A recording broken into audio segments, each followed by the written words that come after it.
Chers amis, shalom. Précédemment, nous avons vu comment, pendant plus de 1000 ans, le Moyen Âge a coupé l'Église de ses racines bibliques et d'Israël. Mais au XVIe siècle, quelque chose d'extraordinaire va se produire. Dieu va rallumer la lumière de sa parole. C'est le temps de la Réforme avec Luther, Calvin, Zwingli et d'autres. La Réforme a révolutionné l'Église, mais a-t-elle restauré la relation avec Israël? Pas encore. Dans cette vidéo, nous allons voir ce qu'elle a réparé et ce qu'elle n'a pas réparé.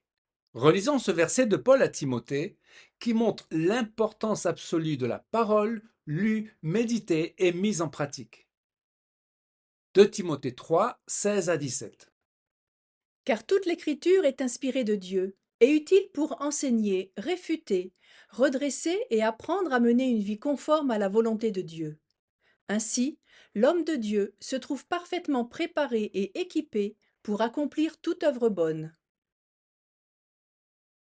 Les précurseurs de la Réforme. Quand on parle de la réforme protestante, on évoque un nom, Martin Luther. Mais cette vision est trompeuse. La réforme n'est pas un coup de tonnerre dans un ciel serein. Elle est l'aboutissement d'un long travail souterrain, d'une soif biblique qui traverse tout le Moyen Âge. Pour comprendre la Réforme, il faut donc remonter avant Luther. Avec les Vaudois, du nom de Pierre Valdo, la Bible est redonnée au peuple. Dès le XIIe siècle à Lyon, Pierre Valdo fait traduire des passages de la Bible dans la langue du peuple. Il encourage la lecture directe de l'Évangile et une vie simple, fidèle à Christ. Les Vaudois prêchent la parole et seront persécutés. John Wycliffe va encore plus loin. En Angleterre, au XIVe siècle, Wycliffe affirme que l'écriture est l'autorité suprême au-dessus des institutions. Sous son impulsion, la Bible sera traduite entièrement en anglais. En Bohême, Jean Hus, au XVe siècle, influencé par Wycliffe, prêche en langue tchèque. Il dénoncera les indulgences, le fait de payer pour être sauvé, les abus de pouvoir, les doctrines sans fondement biblique. Arrêté et jugé, il sera brûlé vif en 1415 à Constance. Gutenberg et l'imprimerie. En 1450, l'Allemand Johannes Gutenberg invente l'imprimerie à caractère mobile. C'est une révolution. Sans l'imprimerie, il n'y a pas de diffusion massive des écritures, pas de propagation rapide des idées réformatrices, pas de réforme européenne. Gutenberg imprima la Bible en latin. Avant, la Bible circulait sous forme de manuscrits écrits conservés par les scribes juifs, les gardiens du texte hébreu, avec une rigueur extrême. Les moines copistes dans les monastères jouèrent également un rôle de transmetteurs de la parole en la recopiant minutieusement à la main. Ainsi, avant Gutenberg, les Juifs étaient déjà les maîtres du texte. Ils n'avaient pas encore l'imprimerie, mais ils ont été parmi les tout premiers à l'exploiter de façon systématique, surtout pour la Bible hébraïque. Quelques réformateurs. Martin Luther a eu le courage de s'opposer à un système religieux dévoyé au nom de la vérité biblique. En octobre 1517, Martin Luther, ancien moine, placarde ses 95 thèses sur la porte de l'église du château de Wittenberg. Il y dénonce le commerce des indulgences, affirmant que le pardon ne s'achète pas, mais vient de la grâce de Dieu. Il a remis l'écriture au centre et il affirmera ses slogans de foi avec la formule latine du sola, qui veut dire seul. Sola scriptura, l'écriture seule est l'autorité suprême pour la foi. Sola gratia, la grâce seule sauve l'homme sans mérite humain. Sola fide, la foi seule permet d'être justifié devant Dieu. Jean Calvin se distingue par sa rigueur théologique et sa vision structurée de la foi chrétienne. Il a cherché à ordonner l'Église autour de l'enseignement biblique et de la sainteté de vie. Et à Genève, il organise l'Église, structure la vie spirituelle et morale de la cité et y rédige une grande partie de son œuvre. Ulrich Zwingli, réformateur suisse, a prôné un retour radical à l'écriture. Il a insisté sur la sobriété du culte et la centralité de la prédication. Son approche a contribué à purifier la foi de nombreux abus médiévaux. William Tyndale, réformateur anglais, a consacré sa vie à traduire la Bible en anglais au prix de l'exil et du martyre.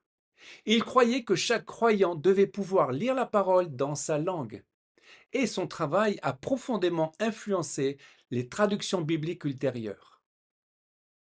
Psaume 119, verset 129. Tes lois sont des merveilles, aussi je les garde avec soin. La révélation de tes paroles est claire, elle donne de l'intelligence aux simples. Réforme pour la parole, mais sans Israël. Jean Calvin, par exemple, reconnaît Israël, mais de manière théologique, non nationale ou prophétique. Il affirme clairement que Dieu n'a pas rejeté le peuple juif et il enseigne la continuité de l'alliance. Cependant, Calvin spiritualise fortement Israël selon l'interprétation de saint Augustin et les promesses sont vues comme accomplies en Christ. Israël est compris avant tout comme le peuple de Dieu selon la foi et non comme une réalité nationale ou territoriale future. Il n'attend pas l'instauration d'un royaume terrestre à la fin des temps, considérant cette pensée comme une fiction puérile. Ésaïe 52, verset 8. La voix de tes sentinelles retentit. Elles se font entendre, elles poussent ensemble des cris d'allégresse, car de leurs propres yeux, elles voient le retour de l'Éternel à Sion.